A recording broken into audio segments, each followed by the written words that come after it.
मस्तिष्क के पास परमात्मा का बल होता है। अगर वह बल प्राप्त नहीं करेंगे तो आपके मस्तिष्क को बल कहाँ से मिलेगा? शरण में जाइए भगवान के। यहाँ से आपको त्रिपात्र जल मिलेगा। 3 त्रिपात्र जलों का आप अनुकरण करें, जिससे कि आपके शारीरिक और मानसिक दशा में स्थिरता आएगी। किंतु फिर भी मैं कहूँगा, यह दान बड़ा छोटा दान है। भगवान की शरण में जाइए, एक समय बना लीजिए, वहाँ बैठिए। मन ना लगे तो मन को जुझाइए लगाने के लिए, प्रयास करिए। आप बैठिए, मन अगर नहीं बैठ रहा है तो जाने दीजिए। आप बैठिए, भगवान के नाम पर बैठिए, भगवान के स्थान पर बैठिए, सब दुख दूर वही करेंगे। फिलहाल 3 त्रिपात्र जल के नियमों का पालन करें। ओम नारायण हरि। ओम नारायण हरि।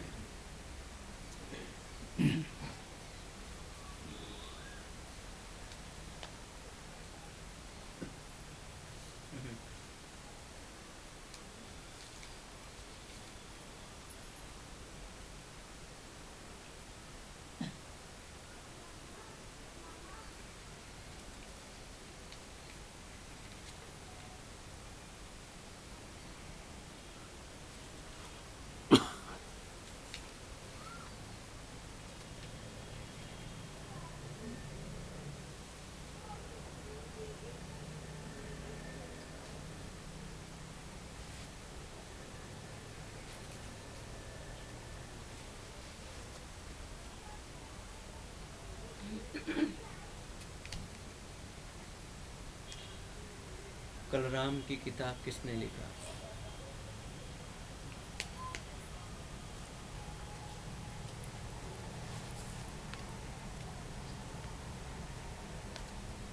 क्या लिखा? ओम नारायण। चित्त में कोई विचार ना आया?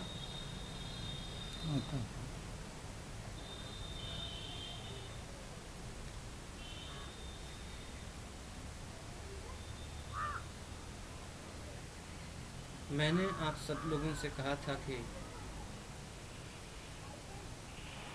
भगवान से ज़्यादा भरोसा अपने साधन पर करें। जो भी व्यक्ति अपने साधन पर भरोसा करता है, उसी के द्वारा उपासना संभव है। जो भगवान पर भरोसा करके उपासना करता है, वो भगवान को पूज तो लेता है, लेकिन उसके अंतर की शक्ति नहीं जग पाती। और जब अंतर की शक्ति नहीं जगती है तो मन रूपी इंद्रिय रूपी घोड़ा को संभालने की क्षमता उसके शरीर से लुप्त हो जाती है, गायब हो जाती है। क्योंकि स्रोत है, साधन ही स्रोत है। जैसे जल जीवन से जुड़ा हुआ है, वैसे ही शरीर की निग्रह शक्ति जो इंद्रियों को निग्रह करती है, उन्हें संभालती है, वह साधन के द्वारा ही उपलब्ध होती है। जिस प्रकार जल मुख से पिया जाता है, उसी प्रकार साधन भी एक स्रोत है, साधना पथ एक स्रोत है। तो साधना करने के लिए सबसे बड़ी जरूरी चीज होती है व्रत लेना, व्रत में भाव होना। मैं कौन से व्रत की बात कर रहा हूँ? लोग तो अन्न छोड़कर जल छोड़कर व्रत रखते हैं। इस व्रत की मान्यता भगवान जगत गुरु शंकर ने कभी नहीं मानी। व्रत शब्द का अर्थ संकल्प से जुड़ा हुआ है। भगवान शंकराचार्य हमेशा से कहते आए हैं कि शरीर तो अन्न में से बनी हुई है, शरीर तो याचक है। एक शुद्ध ब्राह्मण है शरीर, क्योंकि उसमें पंच तत्व मिला हुआ है और वो पंच तत्व कभी भी अशुद्ध नहीं होते। शरीर ब्राह्मण है क्योंकि वह ब्रह्म से प्रकट हुआ है पंच तत्व। वह अन्नमय से बना हुआ है, तो आप उसे अगर अन्न नहीं देंगे तो वह अन्न की अभिलाषा करता है, अंदर से अपने भूख को महसूस करता है, अपने प्यास को महसूस करता है। आप अपने स्वार्थ के कारण, आप अपनी सिद्धि के कारण, आप अपने लाभ के कारण शरीर को कुछ नहीं देते हैं, शरीर को तकलीफ देते हैं। तो यह उसी प्रकार का पाप हुआ जिस प्रकार कोई ब्राह्मण आपके दरवाजे पर आए, बहुत भूखा हो, आपसे अन्न मांगे और आप यह कह दें कि आज हमारे घर में अन्न बना ही नहीं है। इस प्रकार जो अनादर है, जो पाप है, व्रत के लिए मेरा भी वही भाव है। व्रत तो वो होता है जो अपने दोषों को संकल्प द्वारा दूर करने का जो मन की प्रणाली है, कर्म है, उसे व्रत कहते हैं। जब जीव व्रतधारी होता है तो उसका साधन सुंदर होता चला जाता है। साधन सुंदर होता चला जाएगा तो तुरंत साधन को बल मिलना शुरू हो जाता है। कहा जाता है प्रथम उत्तम कर्म, उत्तम कर्म से साधन बलवान होता है, साधन बलवान होने से उपासना स्वयं होती है। कौन कहता है कि मैं पूजा कर सकता हूँ? कौन कहता है कि मैं भगवान में मन लगा सकता हूँ? मन नहीं लग रहा, मन नहीं लगा। मन कैसे लगेगा? व्रत नहीं है, साधन नहीं है, तो मन कहाँ से लगेगा? एक सींग वाला बैल वाला बल को समझाने के लिए अपने बल का प्रदर्शन करना बहुत जरूरी होता है। जब बैल जान जाएगा कि ये मेरा स्वामी है, तो अपना हठ वह त्याग देगा, फिर उसके इशारे पर वो चलना शुरू होगा। तो यह साधन जो है, जो हम साधना करते हैं, इसका संशोधन होना, इसकी शुद्धि होना सबसे आवश्यक है। हम हाथ जोड़ने को उपासना कहते हैं, अन्न जल त्यागने को व्रत कहते हैं। ऐसी मिथ्या उपासनाओं की पद्धतियों के कारण ही आज अद्वैत का हनन हुआ है। मुझे तो बड़ा आश्चर्य होता है, जो मुक्ति का सबसे सरल और सबसे सौम्य मार्ग है, उस मार्ग पर चलने वाले लोग मुझे दिखाई नहीं पड़ते। दोषों से दूर रहने की बात कही जाए तो लोग सत्संग का त्याग करने की सोचते हैं, फिर भी परमात्मा से आशा रखते हैं। हमें परमात्मा से आशा नहीं रखनी चाहिए, हमें अपने आप से उम्मीद रखना चाहिए कि मैं व्रतधारी बनूंगा। परमात्मा तो वर्षा की भांति है, उनका तो कर्तव्य ही है देना। वो तो स्वतंत्र दाता है। जैसे वर्षा होती है, मरुभूमि पर भी होती है, उपजाऊ भूमि पर भी होती है, वो तो देने वाले हैं ही। मांगना क्या है? मांगने से आत्मा का असम्मान होता है। इसलिए अगर कुछ सुंदर उपासना करनी है तो शरीर के अंदर निहित कर्म कर्तव्य जो भी है उसे साधो। हमेशा कहा करता हूं मैं, यदि मन अपना कर्म कर ले रहा है तो भला तुम अपना कर्म क्यों नहीं कर पा रहे हो? इस भेद को समझो। भगवान जगत गुरु शंकर ने बार बार कहा है कि ना मैं शरीर हूं, ना मैं मन हूं, न मैं हाथ वाला हूं, न पैर वाला हूं, न मैं कोई अंग हूं, मैं तो स्वतंत्र हूं, इन सब से परे हूं। और ये बात प्रमाणित भी होती है। जब व्यक्ति मृत्यु को जाता है, मर जाता है, तो व्यक्ति कहाँ रह जाता है? वो संबंधी कहाँ रह जाता है? उसका गोत्र, उसका धर्म, उसका कुल कहाँ रह जाता है? सब नष्ट हो जाते हैं। तो मैं कौन हूं? मैं वह एक सच्चा पथिक हूं जो आत्म कल्याण कमा सकता है, जिसमें सत्य की संभावना भरी हुई है, जो सत्य को जानना तो चाहता है लेकिन अपने बल को पहचान न पाने के कारण मन से बार बार हार जाता है। एकदा सत्य मैंने कहा था, अगर सिंह बचपन से ही भेड़ के बीच रहे तो भेड़ बन जाता है। लेकिन कभी यदि वह भेड़ के झुंड के साथ जा रहा है और कहीं सिंह दिख जाए तो उसी दिन से वह भेड़ों की टोली का त्याग कर देगा, सिंहों को क्षेत्र में चला जाएगा। उपासना वो भी परमात्मा की। हम अपने परिवार के साथ सच्चे ढंग से रह नहीं पाते, हम परमात्मा की उपासना कर पाएंगे? हम ठीक से पिता नहीं बन पाते, हम ठीक से पति पत्नी नहीं बन पाते, हम ठीक से लिखने पढ़ने वाले नहीं बन पाते। परमात्मा की उपासना करने के लिए एक योग्य मन चाहिए। उस योग्य मन के लिए इन सारी चीज़ों से हमें दूर जाना। जब हम इस पथ पर चलेंगे तो वह सोच कर मेरे रोंगटे खड़े हो गए, तो तुम सोचोगे तो तुम्हारा क्या होगा। जो उस तत्व को एक क्षण के लिए महसूस कर लेता है, सुख दुख उसे कभी प्रभावित नहीं कर पाते हैं, और दुख के बीच से वो अपने कर्म को ऐसे करके चला जाता है कि मानो उसे कुछ पता ही न चला। जिस शरीर का रक्षक ना हो, जो अपने संरक्षक को जान न पाए, वो भयभीत तो होगा ही। अगर मैं जानूं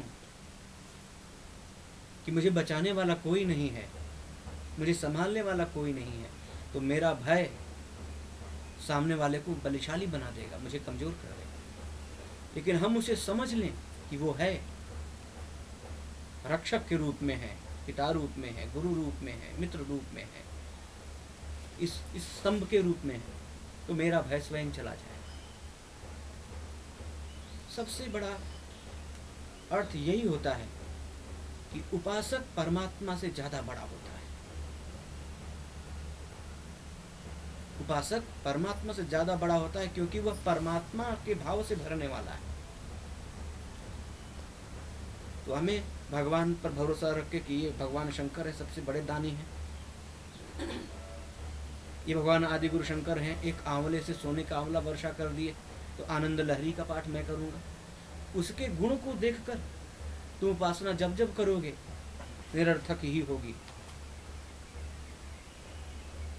अपने तत्व को समझकर जब तुम उपासना करोगे तब तुम उपासक कहलाओगे। मैं तो देख रहा हूँ, कोई 20 साल का, कोई 40 साल का, कोई 50 साल का, घर में मंदिर बने हुए हैं, सबके हैं, बहुत से लोग दीक्षा भी प्राप्त किए हुए हैं।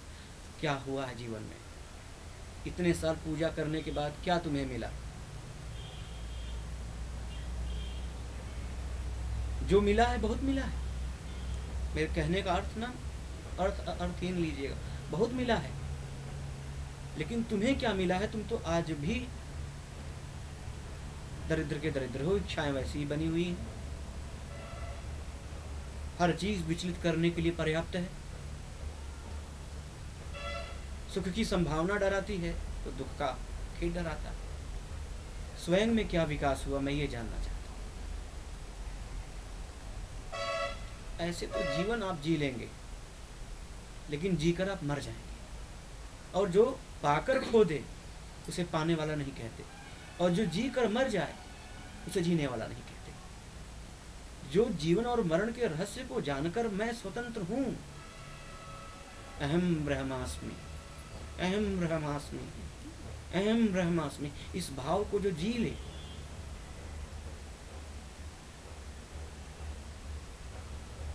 वो मरता नहीं कभी, वो निर्धन नहीं रह जाता, वही जीवन को पूरी तरह जी पाता है।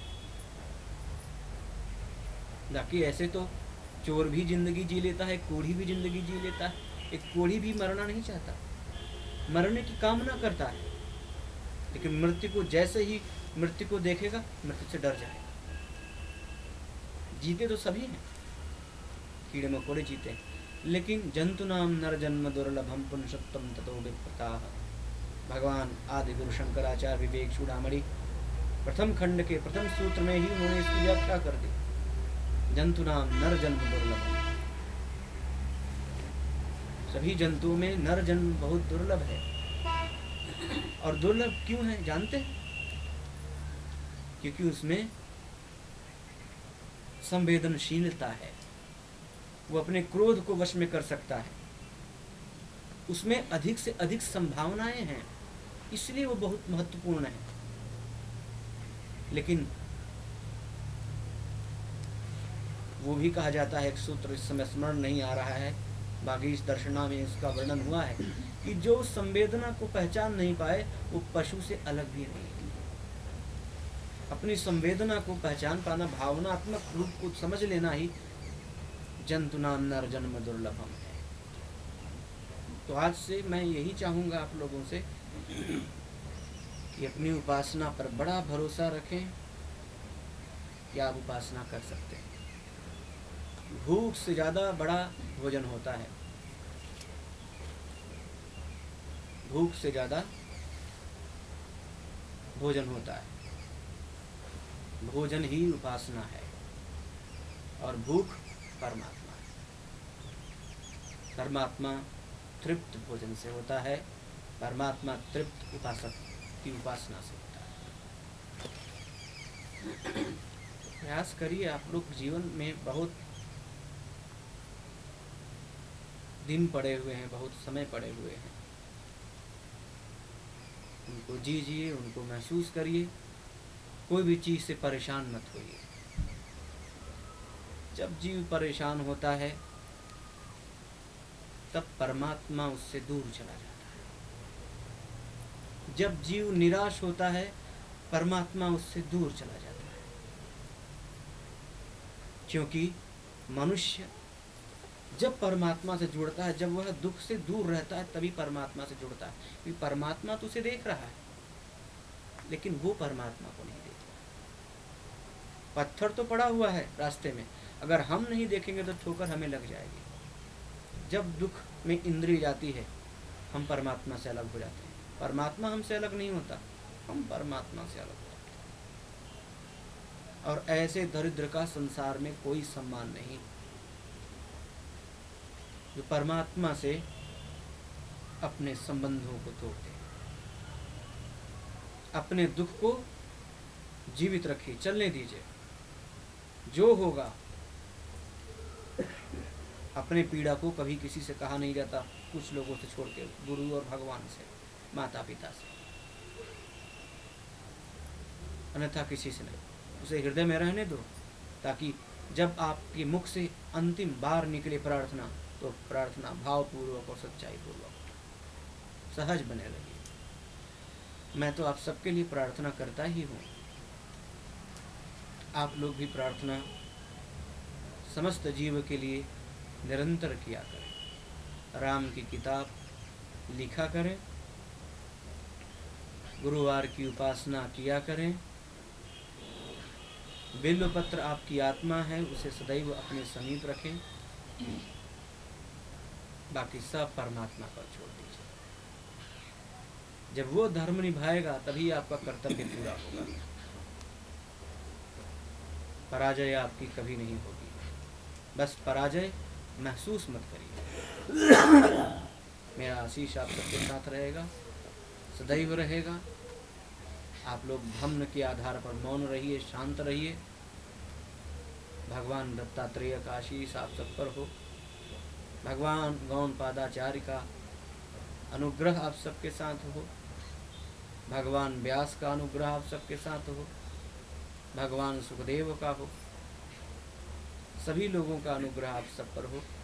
आप लोग अनंत कीर्ति कमाएं, जितनी कीर्ति आप लोगों के जीवन में हो। मैं आप सबके लिए प्रार्थना करूँगा, सबके लिए। यदि अध्यात्म से संबंधित कोई जिज्ञासा हो तो मुझे निश्चित रूप से बताएं।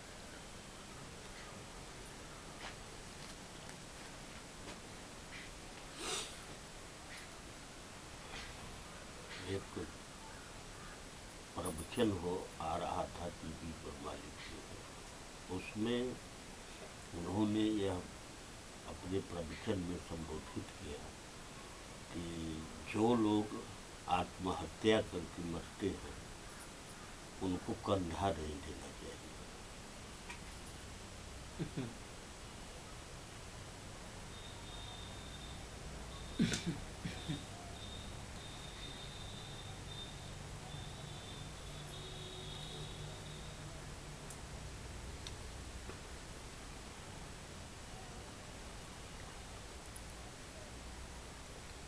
मैं उनके इस बात पर कुछ भी नहीं कहूँगा, लेकिन इतना ज़रूर कहूँगा कि ज्ञानी और महात्माओं को ऐसी भाषा, ऐसे शब्द का प्रयोग ही नहीं करना चाहिए, क्योंकि वो तो जानते हैं कि करने कराने वाला, सबकी आयु निर्धारित करने वाला, उनके सुख दुख, जन्म की पीड़ा, मृत्यु की पीड़ा, हर जीवन के एक एक क्षण स्वयं उनके द्वारा बनाए गए हैं। इसमें मनुष्य का कोई भी दोष नहीं, सब तो निमित्त हैं। जिस प्रकार बर्बरीक ने कहा था, मैंने तो केवल कृष्ण का चक्र चलते हुए देखा था, किसी का अस्त्र शस्त्र तो मैंने देखा ही नहीं। सब निमित्त हैं, बस खड़े हैं। वैसे ही कोई 50 साल में मर जाता है, कोई 200 साल जी सकता है, कोई जहर से मर सकता है, कोई फांसी से मर सकता है। उसके कर्मों का फल तो परमात्मा ने दे दिया तुरंत उसी समय। जिस प्रकार मर गया तो वो तो निष्पाप हो गया। तो मनुष्य धर्म होना चाहिए कि शव को अंतिम विदाई बड़े प्रेम पूर्वक दे, क्योंकि वही आखिरी सच है। हीनस्य मध्यस्थ महात्मनुमा सर्वस्य लोके नियतो विनाशः। तो कर्मों का फल देने वाले परमात्मा होते हैं। हम और आप भला तिरस्कार करके किसी को दंडित कैसे कर सकते हैं? उसने बुरा कर्म किया होगा, इसीलिए भगवान ने उसे रस्सी पर टांग दिया। कहा जाता है कि सोच भगवान देते हैं, कर्म मनुष्य का। तो ऐसे उन्हें नहीं बोलना चाहिए था। किसी गुरु के द्वारा बोला गया, इसलिए मैं आपसे क्षमा मांगूंगा, क्योंकि आपने सुना है। आप भी इस बात को अगर कभी चर्चा उठे तो अवश्य लोगों से कहिएगा कि परमात्मा ने दंड तो दे ही दिया, अब मनुष्य किसी को क्या दंडित करेगा। ओम नारायण। और यदि कोई शास्त्र संबंधित जिज्ञासा हो तो मुझे कह सकते हैं। शास्त्र संबंधी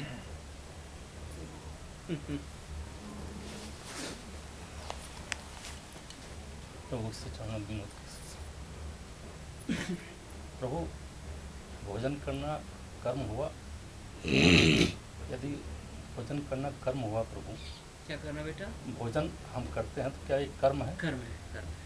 हमने भोजन निष्काम भाव से भोजन किया प्रभु, तो हमें तृप्त फल तत्काल प्राप्त हो गया। हम निष्काम भाव से कोई कर्म करते हैं प्रभु, उसका फल जो है क्यों नहीं प्राप्त हो पाता?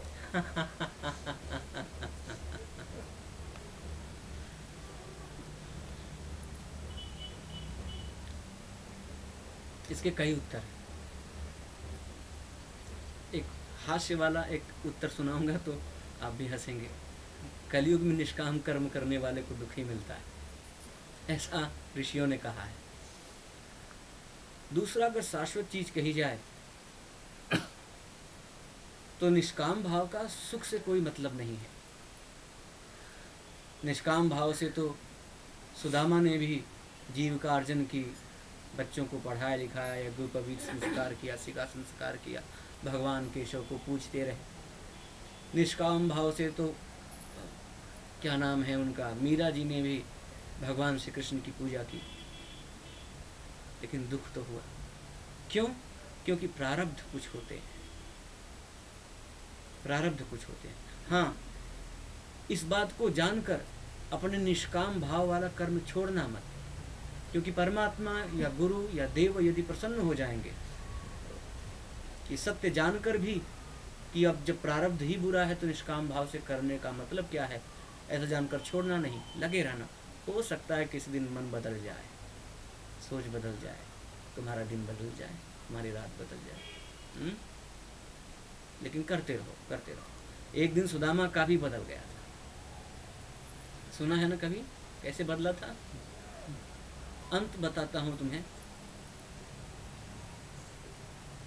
बात उस समय की है जब भगवान सुदामा लौट रहे थे वहां से,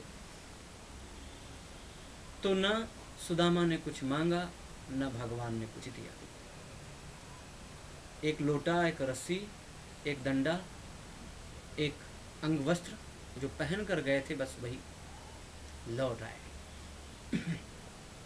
तो जब 6 महीने बाद पैदल चलते चलते वो ब्राह्मण सुदामा अपने घर को पहुंचा तो देखा कि वहां पर एक नगर बसा हुआ है, बहुत बड़ी नगरी, और उस नगरी का नाम सुदामापुरी था। तो उन्होंने कहा सुदामा नाम तो मेरा ही है, लेकिन यहाँ थी मेरी छोटी सी झुपड़िया, लेकिन यहाँ तो बड़े बड़े कंचन के महल खड़े। कुछ वृत्तांत में छोड़ता हूँ क्योंकि लंबा हो जाएगा। द्वारपाल ने उन्हें देखा नहीं था कभी, तो पहचान भी नहीं पाए। उन्हें थोड़ा सा शंका हुआ कि कहीं ये टेढ़ी टांग वाले का तो खेल नहीं है। तो उन्होंने कहा सब कुछ बदल गया, लेकिन मेरी जो ब्राह्मणी थी, मेरी पत्नी, अगर ये टेढ़ी टांग वाले का खेल है तो वो तो अंदर जरूर होगी। उनका नाम था सुशीला। तो द्वारपाल से कहा कि जरा उन्हें बुलाइए तो सही, मैं पूछूं तो पूछूं कि मेरा घर यहाँ था, गया कहाँ। द्वारपाल अंदर जाता है, जाकर देवी से कहता है कि कोई सुदामा आकर खड़ा है, सोना चांदी हीरे मोती से जड़े वस्त्र पहनकर तुरंत आकर उनके चरणों पर गिर पड़ती है। सुदामा नाराज हो जाते हैं कि तुम ही इस घर में रहो, मैं कहीं पर्णकुटी में रह लूंगा, लेकिन यहाँ पर नहीं रहूंगा। मांगने कुछ नहीं गया था, मैं तो दर्शन करने गया था। उन्होंने कहा हाँ आप जहाँ जाना चाहे चले जाइए, लेकिन थोड़ा एक बार मुड़कर पीछे तो देख लीजिए। सुदामा जी जब पीछे मुड़कर देखे तो अंदर भगवान आसन पर बैठकर पैर हिला रहे थे। उन्होंने कहा कहाँ जा रहे हो? मैंने संसार बनाकर दे दिया तो बड़े आराम से संसार में रह रहे हो, मैंने पानी दे दिया तो बड़े आराम से पानी पी रहे हो, मैंने ज्ञान दे दिया तो बड़े ज्ञान को बड़े आराम से जी रहे हो, शरीर दे दिया शरीर को बड़े आराम से जी रहे हो, ये घर दे दिया तो क्या इसे नहीं लोगे? सुदामा समझ गए कि सब कुछ तो वहीं का है, तो क्या त्यागना और क्या पकड़ना। उन्होंने दिया है तो जरूर ग्रहण करो। सुदामा के दिन लौटे, सब दोनों सुखी मंगल ढंग से रहने लगे। तो ये भगवान है और भगवान की माया है, वो जैसा कर रहे हैं करने दो। अपना निष्काम भाव से अपने कर्म को, अपने कर्तव्य को आप लोग करिए। ओम नारायण। जाओ सब लोग बड़े आराम से रहो, मेरे ढेर आशीर्वाद कृपा जल प्राप्त। ओम नारायण हरि ओम नारायण।